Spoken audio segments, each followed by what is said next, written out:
When I was 2 years old, I had a near-death experience. And me and my brother and my sister, we were out, and I stopped breathing for about 15 seconds. And my mom was screaming my name, Lee, Lee, Lee. But obviously I made it through because I'm still here. But unfortunately my mom isn't. This story is about my trips and visit to my mom's grave.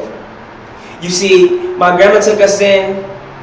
Even though we were young, she knew we didn't understand death, but she knew once we got older that we would, and we would need each other for support. See, my brother told me this story.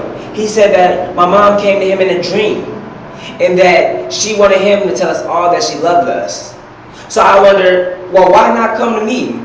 Why don't you just tell me yourself? So I asked that question for years and years and years, and I prayed that she would come to me, and she never did.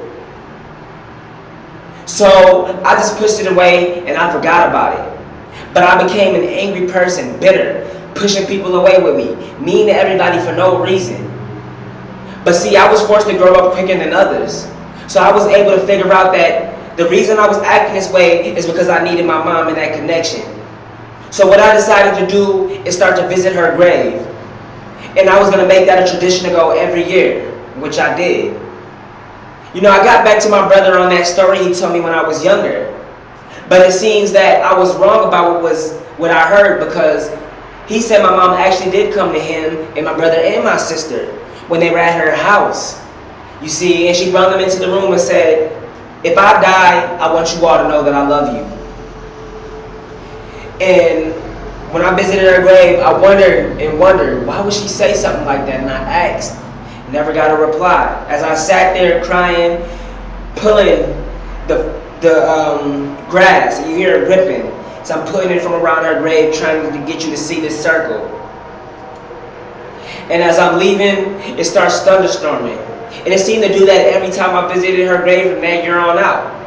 My grandma told me that my mom was doing drugs, so she had to give me up, and that she was on the right path to getting back her life. But she died before she could really get that. So I felt it was my duty to take on the responsibility and finish that out. That's why I did so well my 11th and 12th grade year, and here I am in college. You see, when I visited her grave in 12th grade, a week before my birthday, me and my girlfriend were trying to find her grave, and I could not. And I was ready to give up, turn around, and go home. But my girl said, no, we have to stay here. We're going to find it. You need to do this. So she walks over to where I'm at and just looks down and standing right in front of it. So we go, and her stone is bigger than what I've noticed, what I've ever saw. So I sit down and I see it shining, and it's marble, it's hard, but yet it's smooth, like they just cleaned it. And then in the words engraved in her stone are in love and memory. And I put my finger through that, and I feel it scraping against my finger, and I think, yeah, I wish I had a memory.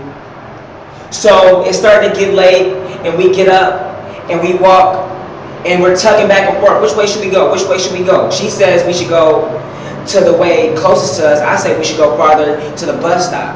But I listen to her, and as we're walking to my right, I see my grandma's family's grave. Never knew it was there. So I take pictures, happy to find out that some of them are still alive. Can't wait to tell my grandma.